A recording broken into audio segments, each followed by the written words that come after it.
Hello students, welcome two equations IAS. आज का the Hindu का एनालिसिस स्टार्ट करते हैं। आज का एजेंडा, एक तो हमारे पास फ्रंट पेज की न्यूज़ है, security clearance by MHA. Chinese बहुत सारी कंपनीज हैं, उनका सिक्योरिटी क्लियरेंस 200 से ज़्यादा कंपनीज हैं। Security clearance MHA ministry of home affairs के पास पेंडिंग है, तो वो एक न्यूज़ है। एफडीआई हम थोड़ा सा डिस्कस करेंगे, क्या होता है फॉरेन डायरेक्ट इन्वेस्टमेंट।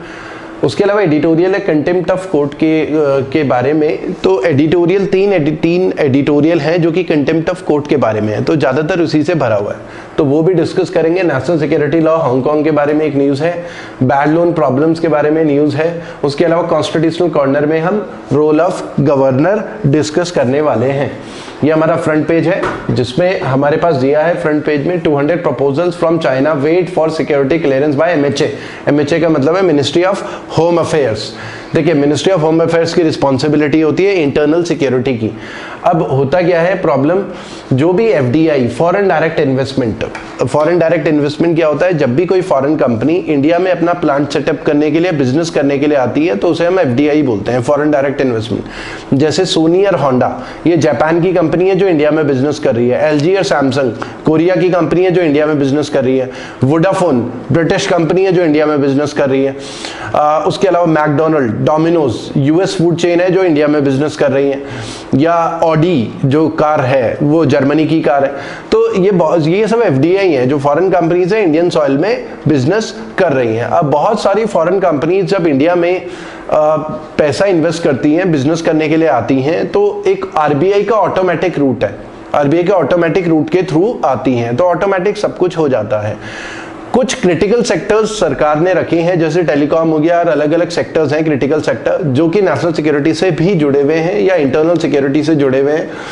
तो उन क्रिटिकल सेक्टर्स में एमएचए का अप्रूवल चाहिए होता है।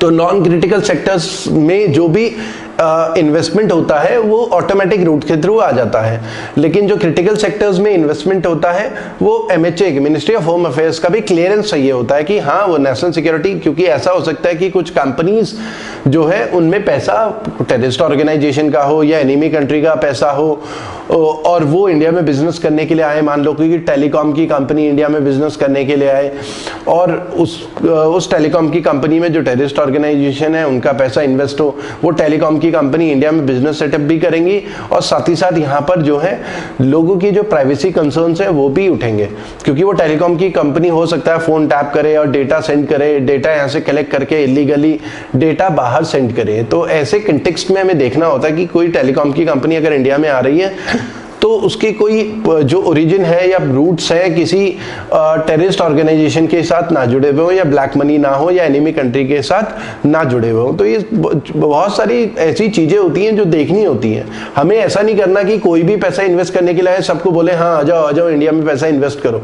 हमें देखना भी है वो क्यों इन्वेस्ट करना चाह रहे हैं, उनका पर्पस क्या है, उनका पर्पस प्रॉफिट मेकिंग है या उनका पर्पस नेशनल सिक्योरिटी को डिस्टेबलाइज करना भी है। ऐसा भी हो सकता है कुछ उनके वेस्टेड इंटरेस्ट हो। तो बहुत सारी चीजें हैं जो देखनी होती हैं जब भी हम किसी कंपनी को यहां पर इंडिया में एज ए एफडीआई अलाउ करते हैं। तो 200 से ज्यादा प्रपोजल जो है चाइना की वेट कर रहे हैं सिक्योरिटी क्लियरेंस के लिए, क्योंकि एमएचए ने मार्च अप्रैल के टाइम पर थोड़ा टफ बना दिया सिक्योरिटी क्लियरेंस, क्योंकि चाइना की जैसे हमने 59 चाइनीज ऐप बैन करें, तो चाइना से हम जो है ट्रेड को लेकर थोड़ा सा रिस्ट्रिक्शन बरत रहे हैं चाइना के साथ। ये हम इसलिए कर रहे हैं क्योंकि 15 जून गैल्वन वैली क्लैश भी हुआ है, और चाइना के अगेंस्ट ग्लोबल सेंटिमेंट्स भी थोड़ा सा चाइना के अगेंस्ट चल रहे हैं। तो इसलिए हमने क्या करा है, सिक्योरिटी क्लियरेंस देखना बहुत जरूरी है कि वो कंपनीज कहीं ऐसा ना हो, हमारी नेशनल सिक्योरिटी या यहाँ पर डेटा प्रोटेक्शन वगैरह, प्राइवेसी कंसर्न्स हैं, बहुत सारी चीजें हैं, हमारा डेटा वगैरह ना चोरी हो रहा हो। तो एमएचए में 200 से ज्यादा प्रपोजल अभी क्लियरेंस है एमएचए में। तो इससे रिलेटेड थोड़ा सा और डिस्कस करें अगर डिटेल में, तो हमारे पास क्या है कि हमने अपना जो क्योंकि अभी हमने डिस्कस करा सेंसिटिव सेक्टर और non sensitive sector. Non sensitive sector में ऑटोमेटिक रूट के थ्रू आ रहा था एफडीआई, आरबीआई के, गवर्नमेंट की परमिशन की जरूरत नहीं। सेंसिटिव सेक्टर में गवर्नमेंट की परमिशन चाहिए थी, मिनिस्ट्री ऑफ होम अफेयर्स की, लेकिन अब सरकार ने अपनी एफडीआई पॉलिसी को चेंज कर दिया है। तो एफडीआई पॉलिसी को कैसे चेंज करा है सिक्योरिटी क्लियरेंस के लिए? सरकार ने कहा है कि एक तो जो भी हमारे इंडिया के बॉर्डर्स को शेयर कर रही हैं कंट्रीज, वहां से कोई कंपनी आती है तो एक तो उनके लिए भी सिक्योरिटी क्लियरेंस की जरूरत है, प्रायर अप्रूवल चाहिए और सिक्योरिटी क्लियरेंस चाहिए एमएचए से। कोई भी कंपनी अगर यहाँ पर इन्वेस्टमेंट करने के लिए आती है, पैसा इन्वेस्ट करती है, तो objective of national security clearance to evaluate potential threats in proposals received. तो हमें ये देखना है कोई पोटेंशियल थ्रेट तो नहीं है इंडिया के लिए, तो ये सारी चीजें हमें चेक करनी है। तो यहाँ पर 2019 में भी एमएचए ने इन्फॉर्म करा था लोकसभा को कि framework for security clearance had been streamlined and the average time taken reduce from. तो ओरिजिनली होता क्या था, सिक्योरिटी क्लियरेंस में जो क्रिटिकल सेक्टर थे, सिक्योरिटी क्लियरेंस में क्रिटिकल सेक्टर्स में लगभग 3.5 महीने लगा करते थे, ठीक है, मिनिस्ट्री से अप्रूवल मिलने में। अब वो टाइम भी हमने रिड्यूस कर दिया, 2 महीने के अंदर सिक्योरिटी क्लियरेंस मिल जाता है। तो चाइना के लिए हमने थोड़ा सा टफ पॉलिसी लेके चल रहे हैं, क्योंकि एंटी चाइना जो है वेव्स भी इंडिया में चल रही हैं। उसके अलावा फ्रंट पेज में ही हमारा जो था, Gehlot send governor new note for assembly session. तो अशोक गहलोत डिमांड कर रहे हैं कि असेंबली सेशन होना चाहिए, तो एक नया नोट दिया है उन्होंने। ये हम लास्ट में कॉन्स्टिट्यूशनल कॉर्नर में भी डिस्कस करेंगे। एग्जाम के पॉइंट ऑफ व्यू से आपके लिए इंपॉर्टेंट ये है कि गवर्नर का रोल क्या होता है, ठीक है, गवर्नर कैसे बाइस हो जाता है या पक्षपात करता है पॉलिटिकल पार्टीज में, ठीक है, तो वो हम लास्ट में कॉन्स्टिट्यूशनल कॉर्नर में डिस्कस करने वाले हैं। उसके अलावा फ्रंट पेज में ही हमारे पास है रिमेंबर जवान्स, क्योंकि कल जो है कारगिल दिवस हमने मनाया है, तो प्राइम मिनिस्टर ने लोगों को कहा है कि जो हमारे सैनिक हैं उनको आप याद करिए। कारगिल 1999 में कारगिल विजय हुई थी, तो कारगिल विजय दिवस हम मनाते हैं। 21 कारगिल विजय दिवस था कल, तो कल वो मनाया हमने। तो ये एक न्यूज़ में रहा। उसके अलावा Ayodhya mosque trust yet to be constituted, ये एक न्यूज़ थी जिसमें सुप्रीम कोर्ट का वर्डिक्ट आया था बाबरी मस्जिद के उसमें कि वहाँ पर राम मंदिर बनेगा और बदले में 5 एकड़ जमीन जो है अलॉट होगी मुस्लिम वक्फ बोर्ड को, और जो कि वहाँ पर मस्जिद वगैरह बनाएंगे। अयोध्या से जो है, जहाँ पर जो डिस्प्यूटेड साइट थी वहाँ से 25 किलोमीटर दूर है एक विलेज में, तो वहां पर वो बोल रहे हैं कि मॉस्क जो है मस्जिद बनना अभी बाकी है, क्योंकि वक्फ बोर्ड को अभी लैंड का पोजीशन नहीं मिला है। तो ये एक न्यूज़ है। एग्जाम के पॉइंट ऑफ व्यू से ज़्यादा अभी इसमें कुछ है नहीं, तो आगे बढ़ते हैं। जिन स्टूडेंट्स ने हमारा चैनल सब्सक्राइब नहीं करा है, हमारा चैनल जरूर सब्सक्राइब करें, और अगर आपको ये वीडियो पसंद आता है तो लाइक जरूर करें। उसके अलावा फ्री प्रिपरेशन के लिए हमारा टेलीग्राम चैनल ज्वाइन करें, जिसमें हम स्टडी मटेरियल वगैरह अपलोड करते हैं। तो बहुत यूजफुल चीज़ें आपको जानने को मिलेंगी हमारे टेलीग्राम चैनल में। उसके अलावा हमारा इक्वेशंस आईएएस ऐप डाउनलोड कर सकते हैं अगर फुल कोर्स को सब्सक्राइब करना चाहें तो। यूपीएससी के लिए भी फुल कोर्स है, बैंक एसएससी के लिए भी है, ओनली क्वांट के लिए भी आपको मिलेगा। तो ये एक एडिटोरियल है, chilling effect of criminal contempt. अब देखिए 3 एडिटोरियल आए हैं, ये तीनों के तीनों एडिटोरियल जुडिशरी को क्रिटिसाइज कर रहे हैं और गवर्नमेंट को भी एक तरीके से क्रिटिसाइज कर रहे हैं। तो आपको एक तो ये समझना है कि ये जो एडिटोरियल है इसमें जो भी बातें लिखी है इसको ट्रू मान के नहीं चलना, ये ऑथर के पॉइंट ऑफ व्यू हैं, और जो ऑथर होते हैं वो कई बार एंटी गवर्नमेंट होते हैं, क्योंकि हम देखते हैं कि इंडिया में बहुत सारे ऑथर्स या जो एडवोकेट्स हैं या अलग अलग सोसाइटी हैं वो 2 हिस्सों में डिवाइड है। कुछ तो प्रो कांग्रेस है या कुछ एंटी बीजेपी हैं या कुछ प्रो बीजेपी हैं। तो अब जैसा कि हम देख रहे हैं कि जो एंटी बीजेपी या एंटी मोदी लोग हैं, जैसे कि जो सुप्रीम कोर्ट के एडवोकेट हैं प्रशांत भूषण, वो एंटी मोदी हैं और एंटी गवर्नमेंट हैं बहुत ज़्यादा। तो वो एंटी मोदी रहे हैं, आर्टिकल भी लिखते रहे हैं, टीवी में आके बोलते रहे हैं एंटी मोदी। तो उन्होंने क्या करा, एक तो चीफ जस्टिस ऑफ इंडिया की फोटो डाली, ट्वीट करा, ठीक है, एक तरीके से क्रिटिसाइज करा कि बीजेपी के लीडर की बाइक 50 लाख की बाइक में ये बैठे हुए हैं और इससे पता चलता है इनकी हिस्ट्री 5-6 साल में कैसे कैसे काम करा। मतलब एक तरीके से क्रिटिसाइज करा चीफ जस्टिस ऑफ इंडिया को, ठीक है, जस्टिस बोबडे को। तो अब उसके बाद क्या हुआ कि सुप्रीम कोर्ट ने कंटेम्प्ट प्रोसीडिंग स्टार्ट करी प्रशांत भूषण के अगेंस्ट। कंटेम्प्ट प्रोसीडिंग्स का मतलब है कि डिसरिप्यूट लेकर आना कोर्ट के खिलाफ। होता क्या है कि अब लोगों का भरोसा, जैसे हम देखते हैं सुनते हैं कि I will see you in court, जैसे किसी का झगड़ा होता है तो क्यों लोग बोलते हैं, क्योंकि लोगों को भरोसा है कोर्ट से जस्टिस मिलेगा, इसलिए लोग बोलते हैं कि I will see you in court. तो अब अगर आए दिन कोई टीवी में आके या अखबार में आके जुडिशरी को के लिए कुछ भी बोले कि जुडिशरी को बोले करप्ट है, ये है, वो है, यहाँ पर ये सब बिके हुए हैं, कुछ ना कुछ बोले, तो उससे क्या होगा, जुडिशरी की रेपुटेशन डाउन होगी, लोगों का भरोसा जो है जुडिशरी से उठेगा। ठीक है, फिर लोग फिर कोर्ट नहीं जाएंगे जस्टिस के लिए, फिर आपस में ही जस्टिस लेने की कोशिश करेंगे, लड़के झगड़ के गुंडागर्दी से, क्योंकि उन्हें कोर्ट पे भी भरोसा नहीं है।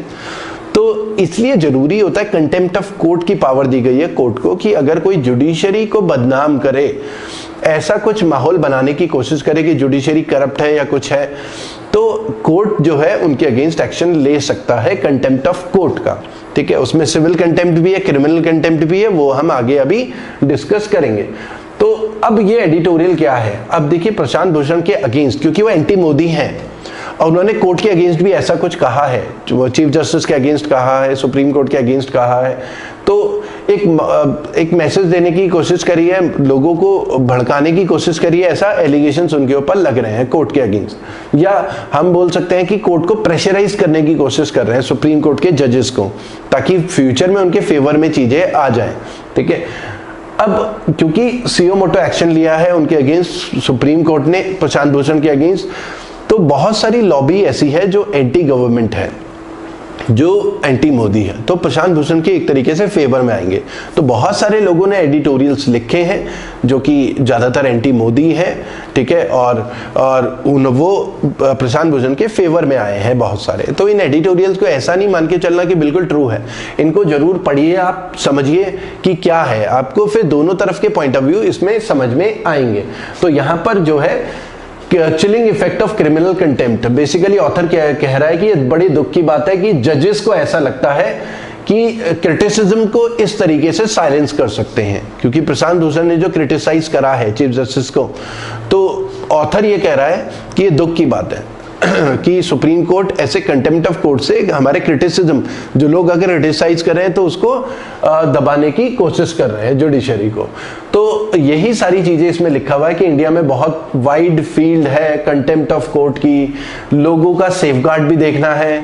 सुप्रीम कोर्ट जो अथॉरिटी है उनका काम है लोगों का कॉन्फिडेंस पैदा करना एडमिनिस्ट्रेशन में, उसे वीक करना नहीं है।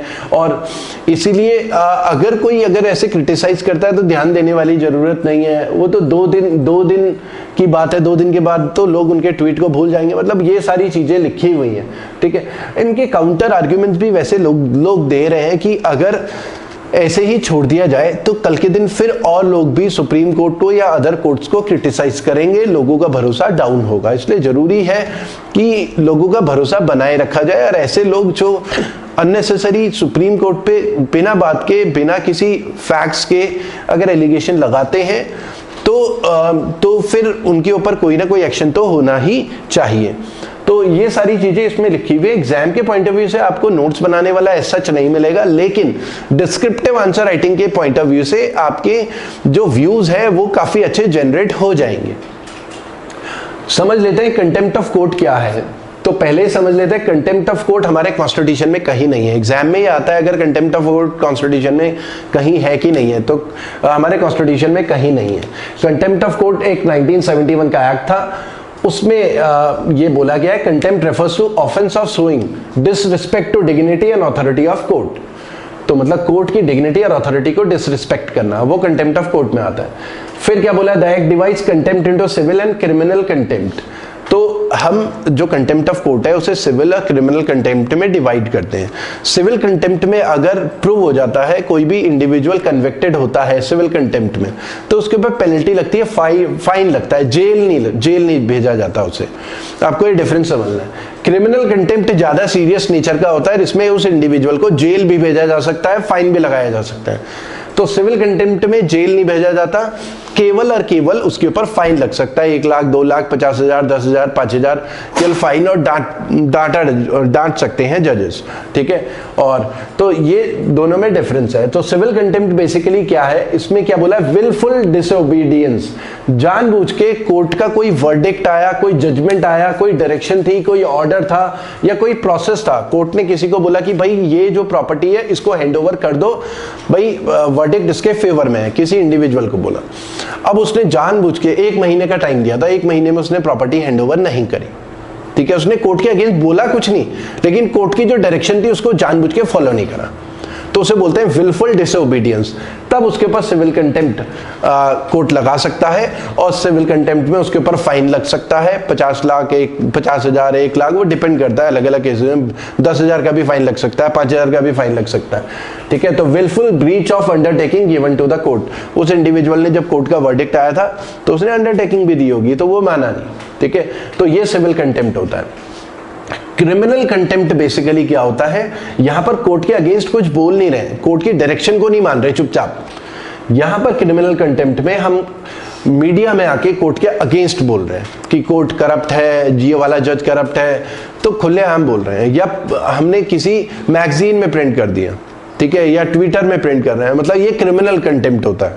तो हम बोल रहे हैं प्रिंट मीडिया, इलेक्ट्रॉनिक मीडिया में कोर्ट्स के अगेंस्ट बोल रहे हैं या जजेस के अगेंस्ट बोल रहे हैं, तो वो क्रिमिनल कंटेम्प्ट होता है, जिसमें हम बोलते हैं obstruction in the administration of judiciary. उससे क्या होगा, जस्टिस जो जुडिशरी देती है उसमें ऑब्स्ट्रक्शन माना जाता है, क्योंकि लोगों का भरोसा फिर कम होता है जुडिशरी में। तो आपको एक तो समझना है सियो मोटो का मतलब क्या है, ऑन इट्स ओन, क्योंकि सुप्रीम कोर्ट ने सियो मोटो एक्शन लिया है प्रशांत भूषण जो सुप्रीम कोर्ट के सीनियर वकील हैं उनके अगेंस्ट।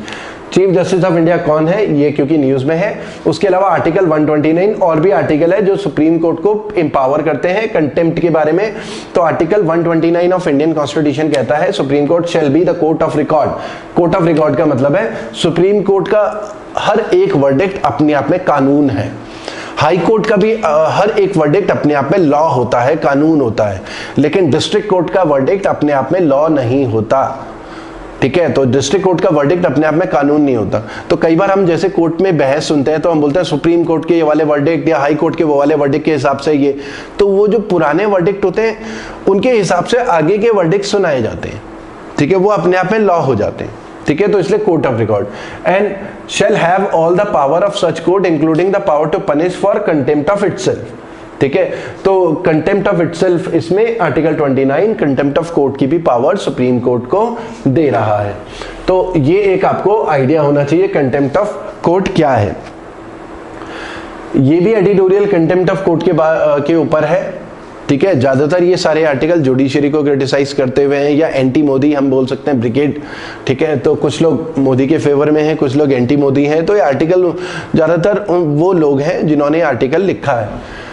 तो स्कैंडलाइजिंग एज कंटेम्प्ट, तो यहाँ पर टाइम टू रिविजिट, ऑथर ये कह रहा है idea of scandalising in contempt law usher in judicial accountability. तो यहाँ पर ऑथर कह रहा है कि हमें ये जो कंटेम्प्ट लॉ है इसको इम्प्रूव करना है या चेंज करना है ताकि जुडिशियल अकाउंटेबिलिटी को भी फिक्स किया जा सके। तो वैसे सारा ये क्रिटिसाइज ही किया है, क्योंकि सोशल मीडिया में हम देख रहे हैं कि आजकल के टाइम पे तो क्रिटिक्स ही हैं, लगातार एक दूसरे को क्रिटिसाइज ही करते रहते हैं लोग। तो ऐसे टाइम पे जुडिशरी को भी क्रिटिसाइज करने वाला कोई ना कोई तो मिलेगा ही। और वो जो उनके दो ट्वीट है, एक जनरल कमेंट है रोल ऑफ चीफ जस्टिस, तो ऐसा ऑथर कह रहा है कि ये तो 1-2 दिन में ही लोग भूल जाएंगे, क्योंकि ये वर्ल्ड इतना फास्ट है कि लोग फिर आगे भूल जाते हैं 2-3 दिन में ही। तो इसलिए जुडिशरी को इतना सीरियसली इसको जुडिशरी के अगेंस्ट कंटेम्प्ट को की तरह लेने की जरूरत नहीं है। तो बेसिकली ऑथर प्रशांत भूषण के फेवर में सब कुछ बोल रहा है। हालांकि ऑब्जेक्टिव बिहाइंड कंटेम्प्ट लॉ क्या है, एक तो ऑब्जेक्टिव है डिग्निटी जो है हमारे जस्टिस डिलीवरी सिस्टम की, वो मेंटेन होनी चाहिए। लोग ऐसा नहीं कि कुछ भी कभी भी आके कोर्ट के अगेंस्ट बोले। कंटेम्प्ट पावर एक तो जज को हेल्प करता है फ्यूचर में जो भी केस होगा डिसाइड करने का, बिना किसी डर के, बिना किसी फेवर के और बिना किसी इलविल के। क्योंकि ऐसे में अगर लोग टीवी में आके या अखबार में आके जजेस के अगेंस्ट कुछ भी बोलते रहेंगे तो उससे एक प्रेशर बिल्ड होता है सोसाइटी में। तो जो प्रेशर ग्रुप्स होते हैं वो क्या करते हैं, जजेस को प्रेशराइज कर देंगे, कैंपेन चला देंगे सोशल मीडिया में, तो जजेस भी इन्फ्लुएंस हो सकते हैं। तो कंटेम्प्ट प्रेसिडिंग्स की वजह से जज जो है फेयर डिसीजन देगा अपना। तो law of contempt is the protector of the seat of justice more than the person occupying that seat पर से। तो ये बेसिकली कंटेम्प्ट जो है जस्टिस को प्रोटेक्ट करने के लिए, उस जज को, इंडिविजुअल को प्रोटेक्ट करने के लिए नहीं है, ये ऐसा बोल रहे हैं। Open criticism line of judiciary decreases the respect for judiciary, जो अभी हमने डिस्कस करा है। When questions are raised and motives attributed a court decision have extraneous basis, not only the legal and moral authority of court to question but an affront the constitution itself। तो यहां पर ये बोल रहे हैं कि जब भी कोई ऐसे जुडिशरी को क्वेश्चन करे तो वो केवल कोर्ट को नहीं क्वेश्चन कर रहा है, वो बेसिकली हमारे कॉन्स्टिट्यूशन को भी क्वेश्चन कर रहा है, क्योंकि कॉन्स्टिट्यूशन ही इंपावर कर रहा है कोर्ट्स को। तो ये सारी चीजें कंटेम्प्ट ऑफ कोर्ट से रिलेटेड है, जो आपको पता होनी चाहिए। कुछ फैक्ट्स हैं जो एग्जाम में आ सकते हैं, वो ये है सिविल कंटेम्प्ट, क्रिमिनल कंटेम्प्ट में क्या डिफरेंस है, चीफ जस्टिस ऑफ इंडिया और contempt of court act 1971 article 129 court of record, ये आपको पता होना चाहिए।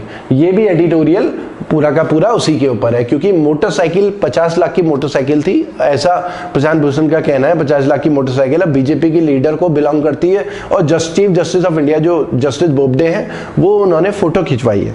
तो यहाँ पर वही एडिटोरियल है कि motorcycle in the art of court management. तो contempt of court cases one must treat carefully, not at all, they are question for judiciary too. तो ये भी प्रशांत भूषण के फेवर में ये सारे आर्ग्यूमेंट एक तरीके से दिए हैं।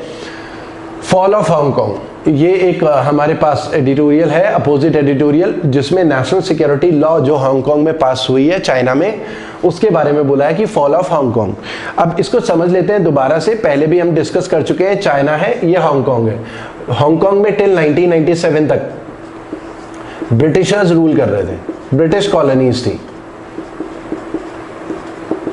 1997 में ब्रिटिशर्स ने हांगकांग को हैंडओवर किया चाइना को, और ब्रिटिशर्स को ब्रिटिश कॉलोनीज वापस चले गई और हांगकांग चाइना का पार्ट बन गया। हांगकांग चाइना का पार्ट बन गया तो वन कंट्री, हांगकांग चाइना का पार्ट बना तो वन कंट्री हो गया। हांगकांग पहले अलग टेरिटरी थी, तो वन कंट्री लेकिन टू सिस्टम। तो यहां के लिए एक अलग सिस्टम है, हांगकांग के लिए एक दूसरा सिस्टम है, तो ज्यादा लिबरल है। तो यहाँ पर कम्युनिस्ट रूल है, यहाँ पर इतनी ज़्यादा यहाँ पर फ्रीडम नहीं होगी, रिस्ट्रिक्शंस होंगी मेनलैंड चाइना में। लेकिन हांगकांग में क्योंकि ब्रिटिश कॉलोनीज थी, तो वहाँ पर लोगों को बहुत ज़्यादा फ्रीडम थी, वहाँ व्हाट्सएप, फेसबुक, ट्विटर वगैरह सब चल सकता है, यहाँ नहीं चलता। तो हांगकांग में सब अलाउड है, यहाँ मेनलैंड चाइना में व्हाट्सएप, ट्विटर, फेसबुक सब उनका अपना है, तो अलाउड ही नहीं है। तो वहाँ पर डेमोक्रेसी वर्ड भी लोगों को मीनिंग ही नहीं पता होगा, डेमोक्रेसी क्या होती है, ठीक है, क्योंकि वहाँ पर वहाँ के सर्च में डेमोक्रेसी के मीनिंग ज़्यादा मिलेंगे नहीं, ठीक है। तो यहाँ पर one country two system Hong Kong में चल रहा था, तो उसी से रिलेटेड एडिटोरियल है। देखिए ऑथर क्या बोल रहा है, इसकी थोड़ा सा हिस्ट्री समझने की कोशिश।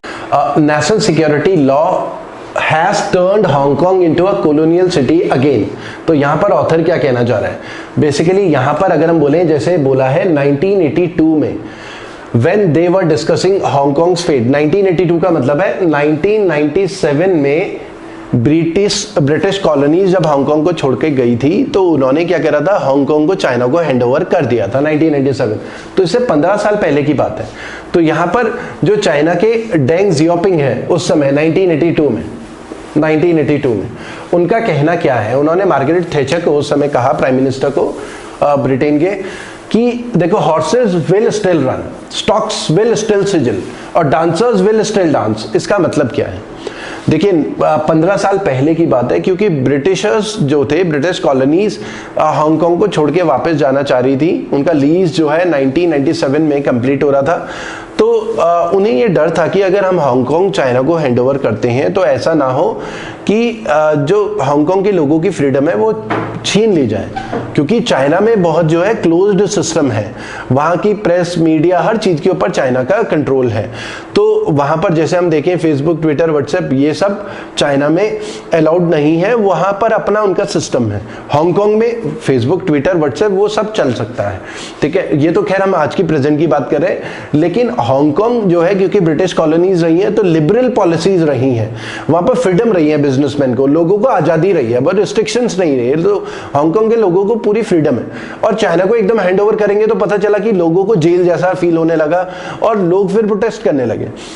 तो जो चाइना के डेंग जियोपिंग है वो मार्गरेट थैचर को कन्विंस करने की कोशिश कर रहे हैं कि हांगकांग को हमें हैंडओवर करो, हमें, अगर आप हांगकांग को हैंडओवर करोगे, आपको ये डर है कि भाई हाँ उनकी आज़ादी छिन जाएगी, तो ऐसा बिल्कुल नहीं होगा।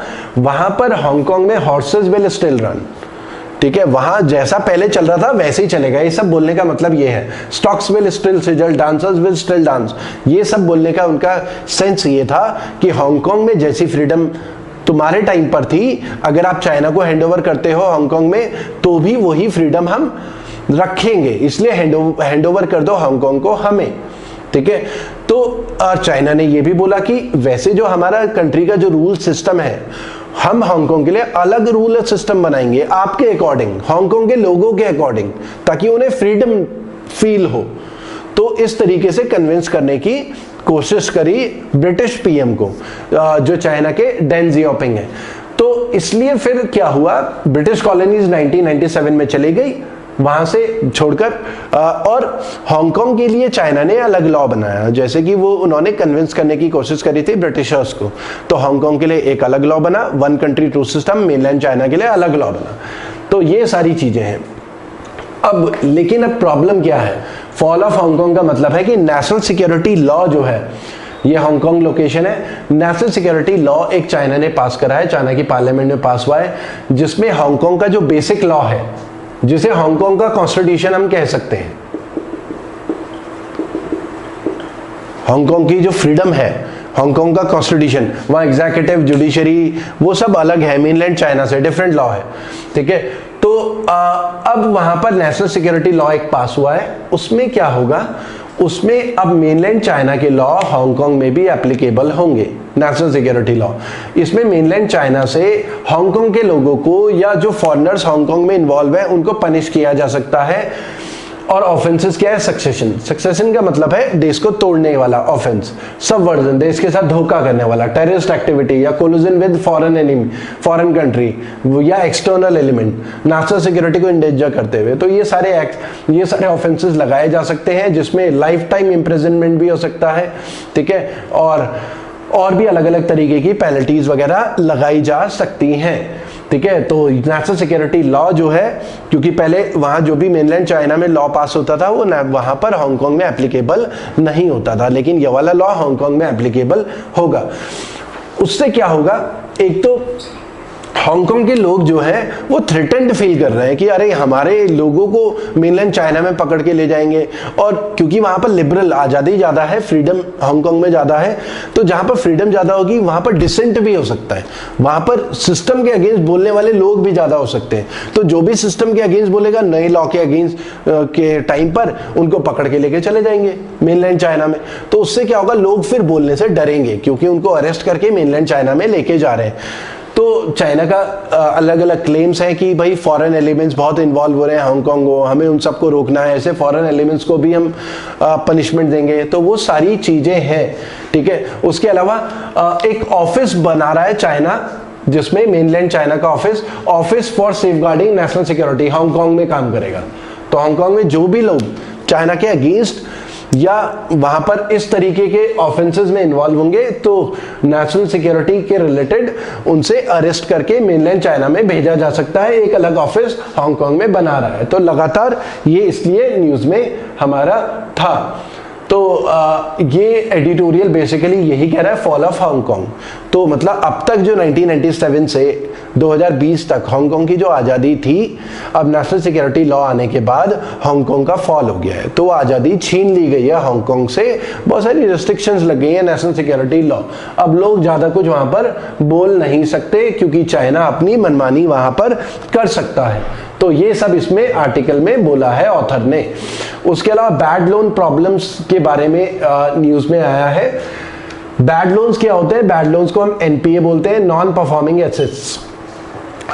नॉन परफॉर्मिंग एसेट्स क्या होते हैं? जब कस्टमर डिफॉल्ट कर जाए लोन लेने के बाद ईएमआई पेमेंट में, और 3 महीने से ज़्यादा टाइम हो जाए, मतलब 90 दिन के बाद वो पैसा एनपीए की कैटेगरी में आ जाता है, नॉन परफॉर्मिंग एसेट्स। मतलब लोगों ने लोन लिया और ईएमआई देनी, अगर कोई लोन लेगा तो ईएमआई भी देनी है हर महीने, इक्वेटेड मंथली इंस्टॉलमेंट, और वो ईएमआई नहीं देगा 3 महीने तक, तो पैसा एनपीए की कैटेगरी में चला जाता है। तो उसे हम बैड लोन्स बोलते हैं। तो यहाँ पर कोविड-19 लॉकडाउन की वजह से बैड लोन्स में क्या प्रॉब्लम होने वाली है वो लिखा हुआ है। एक तो ग्रॉस एनपीए, ये टर्म आपको पता होनी चाहिए। ग्रॉस एनपीए बेसिकली क्या है? मतलब अगर मैं बोलूं ग्रॉस एनपीए 14% है, तो इसका मतलब है अगर बैंक की रिसिप्ट 100 रुपए आनी थी, जो भी लोन्स दिए हैं 100 रुपए में से 14% 14 रुपए तो नहीं आ रहा, मतलब 86 आ रहा है, बाकी पैसा एनपीए होने के एनपीए में चला गया। ठीक है, तो 86 ही रिकवरी हो रही है, तो 14% का मतलब ये है। तो ग्रॉस एनपीए यहाँ पर जो परसेंटेज में लिखा हुआ है, तो यहाँ पर ग्राफ ये दिखा रहा है, graph depicts the actual percentage of NPA. तो ये वाला जो ग्राफ है, जैसे यहाँ पर 11% के करीब दिखा रहा है, ये मार्च 2020 का है। और इसमें ये जो ग्राफ है, ग्राफ के थ्रू ये समझाने की कोशिश करी है कि जो अभी प्रेजेंट वाली सिचुएशन है, यही सिचुएशन आगे भी कंटिन्यू रहती है तो अगले साल तक वो जो एनपीए है, ग्रॉस एनपीए 15% तक चला जाएगा। अभी तो 11% है, 15% तक चला जाएगा। लेकिन ये क्या है, पब्लिक सेक्टर बैंक का 11%, प्राइवेट बैंक का कम है, जैसे 4%। ठीक है, ओवरऑल अगर हम देखें तो 8.5% है, 8.5% ओवरऑल सारे बैंक का, public sector, private, foreign banks का 8.5% है ओवरऑल, जो इस समय का ग्रॉस एनपीए है मार्च 2020 का। और 8.5% में से पब्लिक सेक्टर बैंक का एनपीए सबसे ज्यादा है 11% के करीब, और प्राइवेट सेक्टर बैंक का 4% के करीब, फॉरेन बैंक्स का 2.1% के करीब। तो प्राइवेट बैंक, फॉरेन बैंक्स में एनपीए कम है, सरकारी बैंक में एनपीए ज्यादा है प्रेजेंट में। और वो कह रहे हैं ओवरऑल सारे के सारे बैंक्स के अगर हम जोड़े तो बहुत सिचुएशन खराब रही, तो 14.7% तक चला जाएगा, और सरकारी बैंक का तो 17% के करीब, 16% को क्रॉस कर जाएगा। तो ये इसमें ग्राफ के थ्रू समझाने की कोशिश करी है कि सिचुएशन खराब रहती है। उसके अलावा मोरेटोरियम एक वर्ड इसमें यूज हुआ है। मोरेटोरियम का मतलब है कि जब हम लोन लेते हैं तो इंस्टॉलमेंट हमें लगातार देनी ही होती है, हर महीने बैंक में इंस्टॉलमेंट देनी है। लेकिन बैंक ने हमें क्या कहा कि भाई 3 महीने तक आप इंस्टॉलमेंट मत दो, 3 महीने के बाद आपकी इंस्टॉलमेंट शुरू करेंगे ईएमआई। तो उसे हम बोलते हैं बैंक ने 3 महीने का हमें मोरेटोरियम दे दिया। अब जैसे कोविड-19 की वजह से होम लोन, एजुकेशन लोन, तरह तरीके के बिजनेस लोन्स हैं, तो आरबीआई ने गाइडलाइंस जारी करी थी, मोरेटोरियम दिया था। तो इस समय ना लोगों को मोरेटोरियम दिया गया है, मतलब टाइम दिया गया है, लोगों को अपनी ईएमआई नहीं पे करनी इस टाइम पे कोविड-19 की वजह से। पहले 3 महीने का मोरेटोरियम दिया था, फिर 3 महीने का और दे दिया, 6 महीने, समझ लो मार्च से लेकर सितंबर तक मोरेटोरियम दिया है। तो इस समय लोगों के पास ऑप्शन है कि वो ईएमआई ना दे। कुछ लोग ईएमआई दे रहे हैं, ऑप्शन ऑप्ट कर सकते हैं कि हम ईएमआई देना चाह रहे हैं। तो बहुत सारे लोग, 80% लोग जैसे इसमें बता रहे हैं, इंडिविजुअल 80% इंडिविजुअल ईएमआई नहीं दे रहे हैं, एमएसएमई 81% नहीं दे रहे हैं, कॉर्पोरेट सेक्टर 58% मोरेटोरियम दिया हुआ है, वो ईएमआई बैंक में इस समय डिपॉजिट नहीं कर रहे हैं, क्योंकि ऑप्शन दिया गया मोरेटोरियम का। उनकी ईएमआई अब 6 महीने के बाद स्टार्ट होगी, पहले 3 महीने था, फिर 3 महीने और। अब इसमें डेटा के थ्रू ये समझाने की कोशिश करी है, एक बार मोरेटोरियम पीरियड अगर खत्म हो गया, क्योंकि बाद में तो ईएमआई देनी ही है सितंबर से, अब फिर उसके बाद जब ईएमआई देनी होगी लोग नहीं दे पाएंगे और एनपीए और बढ़ जाएगा, क्योंकि इकोनॉमिक कंडीशंस खराब चल रही हैं बहुत ज्यादा कोविड-19 की वजह से। इकोनॉमिक एक्टिविटीज डाउन है, मार्केट में डिमांड ही नहीं है। तो ये सारी चीजें हैं जो इस जो चार्ट है इसमें डिस्कस की गई हैं। तो आप इस चार्ट को समझिए, थोड़ा ब्रेनस्टॉर्मिंग करिए। ग्रॉस एनपीए ये इंपॉर्टेंट है, मोरेटोरियम क्या है ये इंपॉर्टेंट है। ठीक है, तो यहाँ पर आपको इसकी पीडीएफ भी मिल जाएगी, हमारे टेलीग्राम चैनल से आप डाउनलोड भी कर सकते हैं। ठीक है, तो यहाँ पर वही ऑथर ने बोला है कि एक बार मोरेटोरियम लिफ्ट हो गया तो वो लोग जो है डिफॉल्ट कर सकते हैं और स्पाइक हो सकता है बहुत ज्यादा। स्पेशल मेंशन अकाउंट क्या है ये इंपॉर्टेंट है। स्पेशल मेंशन अकाउंट वो वाले अकाउंट है जिनके एनपीए में टर्न होने के बहुत ज्यादा हाई चांसेस हैं। तो मोरेटोरियम पीरियड क्या है ये भी यहाँ पर लिखा हुआ है, period of time during which you do not have to pay EMI on the loan taken. इसे ईएमआई हॉलिडे भी कहा जाता है। कॉन्स्टिट्यूशनल कॉर्नर में आज का जो लास्ट टॉपिक है, कॉन्स्टिट्यूशनल कॉर्नर में हम डिस्कस करेंगे गवर्नर का टेस्ट। अब गवर्नर्स टेस्ट ये एडिटोरियल आया है, अब इसमें आपको समझना पड़ेगा गवर्नर का रोल क्या है। पहले समझ लेते हैं राजस्थान में सरकार किसकी है। राजस्थान में गवर्नमेंट है कांग्रेस की, अशोक गहलोत गवर्नर है, अशोक गहलोत। अब देखिए वहां की विधानसभा में स्पीकर को वैसे न्यूट्रल कहा जाता है, लेकिन जो रूलिंग पार्टी होती है वही स्पीकर को इलेक्शन में खड़ा करता है स्पीकर के। ठीक है, तो स्पीकर एक तरीके से हम बोल सकते हैं कांग्रेस अपॉइंटी है, कांग्रेस। और गवर्नर राजस्थान में कौन है? गवर्नर को कौन अपॉइंट करता है? सेंट्रल गवर्नमेंट, प्रेसिडेंट अपॉइंट करता है on the advice of council of minister headed by PM, central government की एडवाइस पे। ठीक है, गवर्नर अपॉइंट होता है, तो गवर्नर एक तरीके का बीजेपी। अब कहीं भी पॉलिटिकल इंस्टेबिलिटी अगर किसी भी स्टेट गवर्नमेंट में होती है तो स्पीकर गवर्नर का रोल बहुत इंपॉर्टेंट होता है। एक तो गवर्नर ऑर्डर कर सकता है ट्रस्ट वोट का, कि ट्रस्ट वोट होगा भाई मेजॉरिटी चीफ मिनिस्टर के पास है कि नहीं है, क्योंकि 50% से ज्यादा एमएलए फेवर में होने चाहिए, उसी की सरकार होगी। तो गवर्नर का रोल बहुत इंपॉर्टेंट हो जाता है ट्रस्ट वोट के लिए बुलाने को लेकर, और वो है बीजेपी ने अपॉइंट किया। हालांकि इनको न्यूट्रल कहा जाता है, इन्हें बायस नहीं होना, इन्हें न्यूट्रल रहना है, कॉन्स्टिट्यूशन के अकॉर्डिंग काम करना है। लेकिन होता क्या है, क्योंकि वो ओरिजिनली बीजेपी को बिलोंग करते थे तो उनका इन्फ्लुएंस तो जरूर होगा, बीजेपी के फेवर में ज्यादा डिसीजन ले सकते हैं गवर्नर।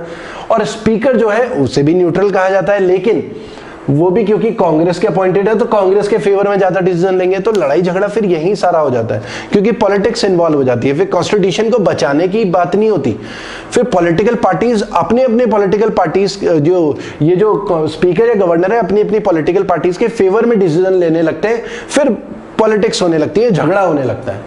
तो यहाँ पर गवर्नर का टेस्ट है। यहाँ पर ऑथर बेसिकली राजस्थान के गवर्नर को, कलराज मिश्रा को, उसको क्रिटिसाइज कर रहा है कि उनका टेस्ट है कि वो ऐसा ना हो अपने बॉसेस की बात सुन रहे हो सेंटर से, बीजेपी की।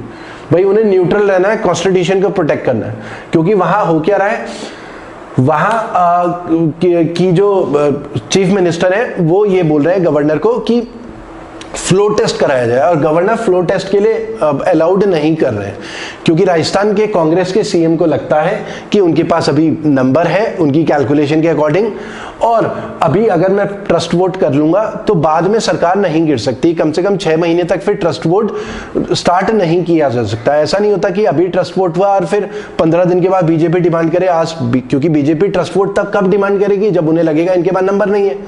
लेकिन बीजेपी को अभी लगता होगा कि भाई इनके पास तो नंबर है तो ट्रस्ट वोट बुलाने की जरूरत नहीं है। अगर अगले महीने फिर अगर नंबर नहीं होगा तब हम बोलेंगे, डिमांड करेंगे ट्रस्ट वोट का, ठीक है। लेकिन कांग्रेस को लगता है आज हमारे पास नंबर है, अभी ट्रस्ट वोट कर लेते हैं, फिर 6 महीने तक ये डिमांड ही नहीं कर पाएंगे, ठीक है। तो ये सारी पॉलिटिक्स है। तो राजस्थान के सीएम एक तरीके से डिमांड कर रहे हैं, गवर्नर को बोल रहे हैं कि ट्रस्ट वोट किया जाए असेंबली में, ठीक है, लेकिन गवर्नर ट्रस्ट वोट के लिए नहीं बुला रहे, ठीक है। अब देखिए हमें समझना है कॉन्स्टिट्यूशन क्या कहता है, सुप्रीम कोर्ट का कहना क्या है। सुप्रीम कोर्ट ने हेल्ड करा था governor can call for a trust vote, governor बुला सकता है ट्रस्ट वोट इफ गवर्नर को ऐसा लगता है प्राइमा फेसिया कि चीफ मिनिस्टर के पास जो है फेवर में 50% से ज्यादा एमएलए नहीं है। उसके अलावा गवर्नर को किसी पर्टिकुलर पॉलिटिकल पार्टी के फेवर में नहीं वर्डिक्ट देना, ठीक है, क्योंकि टाइमिंग बहुत इंपॉर्टेंट होती है। गवर्नर ट्रस्ट वोट के लिए कब बुलाए, अगर आज गवर्नर ट्रस्ट वोट के लिए बुलाता है तो आज गवर्नर को पता होगा कि कांग्रेस के पास नंबर है तो वो तो ट्रस्ट वोट जीत जाएंगे, और अगर 10 दिन के बाद बुलाता है तो उस समय तो बीजेपी के फेवर में ज्यादा था, उस समय फिर ट्रस्ट वोट लूज कर जाएंगे सीएम। तो टाइमिंग बहुत इंपॉर्टेंट होती है। तो ऐसे सर्कमस्टेंसेस में गवर्नर जो है बीजेपी के फेवर में ज्यादा डिसीजन ले सकता है। तो ये सारी चीजें हैं जो कॉन्स्टिट्यूशन से इसमें रिलेटेड हैं। उसके अलावा गवर्नर को ये आपको पता होना चाहिए, गवर्नर को अपॉइंट कौन करता है, president on the advice of central government. तो सेंटर में तो बीजेपी है, तो एक तरीके से हम बोलेंगे बीजेपी की एडवाइस पे ही गवर्नर अपॉइंट हुए हैं, और बीजेपी के ही हैं वो कलराज मिश्रा, पुराने मेंबर, ठीक है। तो गवर्नर का अपॉइंटमेंट और जो पावर्स होती हैं वो हमारे आर्टिकल 153 से 162 में कवर होती हैं। आर्टिकल 163 इंडियन कॉन्स्टिट्यूशन क्या कहता है, गवर्नर को किस तरीके से काम करना है, गवर्नर को on the aid and advice of council of minister headed by CM, मतलब चीफ मिनिस्टर और जो काउंसिल ऑफ मिनिस्टर जो भी एड या एडवाइस गवर्नर को दे उसी के अकॉर्डिंग गवर्नर को डिसीजंस लेने होते हैं, ठीक है। तो उसके अलावा सुप्रीम कोर्ट ने सेटल करा है governor has no discretionary powers in summoning a session of assembly, क्योंकि राजस्थान के सीएम डिमांड कर रहे हैं कि असेंबली सेशन स्टार्ट किया जाए, ठीक है। अब सुप्रीम कोर्ट ने सेटल किया है कि गवर्नर ने डिसाइड करा, इसमें हालांकि कुछ इंपॉर्टेंट फैक्ट्स भी होते हैं, कुछ एक्सेप्शंस भी होते हैं कि किन कंडीशंस में गवर्नर समन कर सकता है, किन में नहीं, ठीक है। तो सुप्रीम कोर्ट ने सेटल करा है कि डिस्क्रिशनरी पावर्स नहीं है गवर्नर के पास कि अपनी मर्जी से जो है असेंबली सेशन को बुला सके। जब सीएम जो है council of minister headed by CM लिख के देंगे, तब ही सेशन को बुलाया जा सकता है। तो ये सारी चीजें हैं जो हमने डिस्कस करी आज। जो है कॉन्स्टिट्यूशन से रिलेटेड ज्यादातर चीजें थी आर्टिकल न्यूज़पेपर में, तो आप इन सारे इंपॉर्टेंट नोट्स बनाइए, इनसे रिलेटेड थोड़ा समझने की कोशिश करिए, खुद से आंसर लिखने की भी कोशिश करिए, उससे आंसर राइटिंग की प्रैक्टिस होगी आपकी और एनालिटिकल स्किल्स भी इंक्रीज होंगी। Thank you students.